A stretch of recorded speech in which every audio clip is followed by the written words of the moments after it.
उड़ीसा में सबसे बड़ा नक्सली ढेर हो गया है। सीसी मेंबर गणेश उइके मारा गया है। कंधमाल में चल रहे एनकाउंटर में 6 नक्सली ढेर हुए हैं और उड़ीसा में चल रही मुठभेड़ में पुलिस को बहुत बड़ी सफलता हाथ लगी है। ये बड़ी खबर आप तक पहुंचा रहे हैं। उड़ीसा के कंधमाल में चल रहे एनकाउंटर में 6 माओवादियों के मारे जाने की खबर है। मारे गए माओवादियों में सीसी मेंबर गणेश उइके भी शामिल होने की खबर सामने आ रही है। पुलिस ने अभी तक इस पर कोई आधिकारिक पुष्टि नहीं की है, लेकिन जो जानकारी सामने आ रही है, सबसे बड़ा नक्सली गणेश उइके ढेर हो गया है इस मुठभेड़ में। बहुत बड़ी जानकारी उड़ीसा से। उड़ीसा में पुलिस की बहुत बड़ी सफलता। हमारे साथ हमारे सहयोगी संजय ठाकुर जुड़ गए हैं। संजय, गणेश उइके के मारे जाने की खबर है, कितनी पुष्टि है और क्या पूरी जानकारी है इस पर? देखिए, फिलहाल ये सुबह से जानकारी आई थी कि उड़ीसा के कंधमाल जिले के गंजम के जंगलों में फोर्स और नक्सलियों के बीच एक बड़ा इनकाउंटर चल रहा है। फिलहाल इस इनकाउंटर में एक सबसे बड़ी खबर निकल के आई है कि जो 6 नक्सली मारे गए हैं, उसमें उड़ीसा स्टेट का सबसे बड़ा नक्सली, उड़ीसा स्टेट कमेटी के इंचार्ज गणेश उइके भी मारा गया है। गणेश उइके जो कि बीते 40 सालों से नक्सल संगठन में सक्रिय था और नक्सलियों के सेंट्रल कमेटी का मेंबर था। ऐसे में गणेश उइके के मारे जाने के बाद अब उड़ीसा स्टेट कमेटी जो है वो भी पूरी तरह से खत्म हो गई है। तो फिलहाल ये सबसे बड़ी खबर है। गणेश उइके के बारे में जानकारी दे दूं, उसका नाम पाका हनुमंथु है। उसे राजेश तिवारी के नाम से भी जाना जाता था। इसकी एक और खासियत है कि जिस जगदलपुर में इस वक्त मैं हूँ, एक वक्त में उसने जगदलपुर में रहकर पढ़ाई की है और उसने यहाँ पे अपने नक्सलियों की स्टूडेंट यूनियन को खड़े करने की कोशिश की थी। ऐसे में यहाँ के कई ऐसे नेता जो फिलहाल राजनीति में सक्रिय हैं, वो गणेश उइके के साथ पढ़ाई कर चुके हैं, लेकिन उसने नक्सल संगठन की राह चुनी। बीते 40 सालों से वो नक्सल संगठन में सक्रिय था और इस दौरान उसने कई बड़ी घटनाओं को अंजाम दिया। फिलहाल उसके पास जिम्मेदारी थी उड़ीसा स्टेट कमेटी की, लेकिन अब गणेश उइके के मारे जाने के बाद उड़ीसा स्टेट कमेटी जो है वो पूरी तरह से खत्म हो गई है। उसके ऊपर फोर्स द्वारा, सरकार द्वारा 1 करोड़ का इनाम रखा गया था। फिलहाल क्योंकि वहाँ 12 माओवादियों की मौजूदगी की सूचना थी, अभी भी इनकाउंटर जारी है, अभी भी सर्च ऑपरेशन जारी है। एक तस्वीर निकल के सामने आई है जिसमें गणेश उइके ढेर नजर आ रहा है। हालांकि इसकी अभी आधिकारिक पुष्टि नहीं हो पाई है। पुलिस द्वारा शव की पहचान की जाएगी और उसके बाद इस बात की पुष्टि होगी कि क्या गणेश उइके भी इस इनकाउंटर में मारा गया है। लेकिन हमारे सूत्र ये बता रहे हैं कि गणेश उइके भी इस इनकाउंटर में ढेर हुआ है। तो फिलहाल उड़ीसा से नक्सल संगठन पर प्रहार की सबसे बड़ी खबर निकलकर बाहर आ रही है। बिल्कुल संजय, बड़ी खबर है। संजय, जो 6 नक्सली मारे गए हैं, क्या इनमें गणेश उइके के अलावा भी कोई और बड़ा नक्सली शामिल है, ऐसी कोई जानकारी? बिल्कुल, जो गणेश उइके अपने साथ टीम लेके चल रहे, इसमें उसके सुरक्षा दल के लगभग 6 लोग हुआ करते थे। इसके अलावा कुछ डीवीसी मेंबर और एरिया कमेटी मेंबर्स जो हैं वो भी इस इलाके में सक्रिय थे, जिनके मारे जाने की खबर इस वक्त सामने आई है। जो नक्सली मारे गए हैं उनमें कुछ सुकमा के भी रहने वाले हैं। ये इनकाउंटर कल रात से ही जारी था। कल रात ही खबर आई थी कि इस इनकाउंटर में 2 माओवादी मारे गए हैं, लेकिन आज सुबह होते होते खबर आई कि और 3 माओवादी इस इनकाउंटर में मारे गए हैं। जब फोर्स ने नक्सलियों को और घेरा और ये इनकाउंटर और आगे बढ़ा, तो इसमें ये जानकारी आई कि गणेश उइके भी इस इनकाउंटर में मारा गया है। तो फिलहाल यहाँ 12 से 15 माओवादियों की मौजूदगी की सूचना थी। 6 माओवादियों को सब बरामद कर लिए गए हैं। अभी भी फोर्स द्वारा इस इलाके में सर्च ऑपरेशन जारी है। ऐसे में हो सकता है कि जब पुलिस इस पूरे मामले की पुष्टि करे, खुलासा करे, तो मारे गए माओवादियों की संख्या और भी बढ़ सकती है। लेकिन एक बात तो ये संख्या बढ़ने की भी संभावना है। आप हमारे साथ बने रहिएगा। सीधे रायपुर चलते हैं। रवि मेरी हमारे साथ जुड़ गए हैं। रवि, उड़ीसा में ये जो कार्रवाई चल रही थी बहुत बड़ी सफलता है और जो नक्सलवाद के खात्मे को लेकर काम किया जा रहा है, कैसे देखते हैं इस पूरी कार्रवाई को? बहुत बड़ा नक्सली ढेर हुआ है। देखिए, नक्सलियों के पास कोई और ऑप्शन बचा नहीं है। अगर सरेंडर नहीं करेंगे तो एनकाउंटर होना तय ही माना जाए, क्योंकि जो डेडलाइन है वो करीब आ रहा है। इसीलिए गणेश उइके का भी एनकाउंटर हो गया है, ऐसी जानकारी सामने निकल कर आई है। गणेश उइके वो नक्सली है जिसको पिछले छत्तीसगढ़ में पिछले 10 साल से गणेश उइके को लेकर अलग अलग घटनाओं में उसका नाम शामिल होता रहा है। कई बार ये भी खबर सामने आई कि उसको गोली लगी है, भाग गया, खाट से उसे उठा के लेके भाग जाते हैं नक्सली।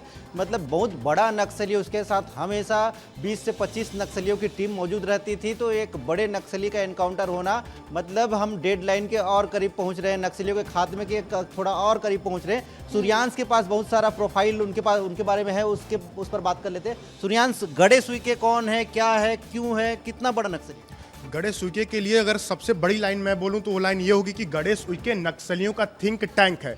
थिंक टैंक यानी वो व्यक्ति जो बड़े बड़े नक्सल हमलों की प्लानिंग तैयार करता है, जो ये प्लॉट तैयार करता है कि किस राज्य में किस तरीके से हथियार पहुंचाना है। इसीलिए नक्सलियों ने इसे central committee member, polit bureau member और साथ में साउथ सब जोनल का इंचार्ज बनाया था। जो सबसे खास बात क्या है, सबसे खास बात यह है कि आज एक राज्य और करीब करीब नक्सल मुक्त हो गया। वहां से भी 99% मैं कहूंगा कि नक्सलवाद खत्म हो गया है, क्योंकि जो उड़ीसा राज्य है वहां का सबसे बड़ा नक्सली था गणेश उइके।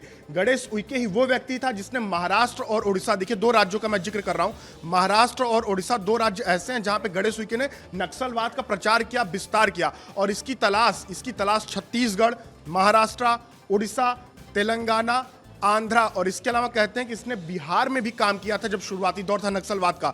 तो गणेश उइके के 6 से 7 राज्यों की पुलिस लंबे समय से तलाश रही थी।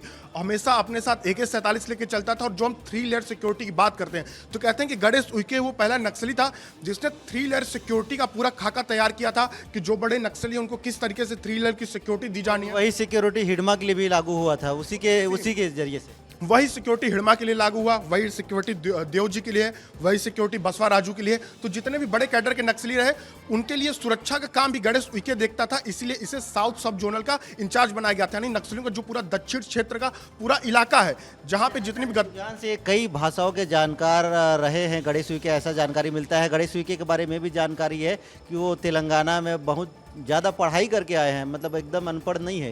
देखिए, जब नक्सलवाद का प्रचार प्रसार हो रहा था तो उस समय नक्सलियों की एक यूनियन हुआ करती थी, रेडिकल स्टूडेंट यूनियन, जो कॉलेजों से बच्चों को निकालती थी। ऐसे बच्चों जिनको अंदर बहुत सारी आग हो, बहुत सारे जोश में हो और उनको कहीं ना कहीं ऐसा लग रहा हो कि नहीं कुछ गड़बड़ी है सरकार में, कुछ गड़बड़ी है प्रशासन में, तो ऐसे बच्चों को सिलेक्ट करके रेडिकल स्टूडेंट यूनियन भर्ती करता था और फिर इन्हें ट्रेनिंग देकर नक्सली बनाता था। हालांकि अभी रेडिकल स्टूडेंट यूनियन बंद कर दिया गया है। तो उसी रेडिकल स्टूडेंट यूनियन की उपज गणेश उइके था। गणेश उइके को कहते हैं कि 7 से ज्यादा भाषाओं के जानकार था, क्योंकि इसने छत्तीसगढ़ में काम किया तो यहाँ की लोकल लैंग्वेज इसने सीखी। एक और जो सबसे खास बात गणेश उइके को लेकर है कि इसको थिंक टैंक क्यों कहते हैं, क्योंकि नक्सलियों ने जो बस्तर में अपनी जगह बनाई तो उसमें सबसे ज्यादा जोर था भाषा।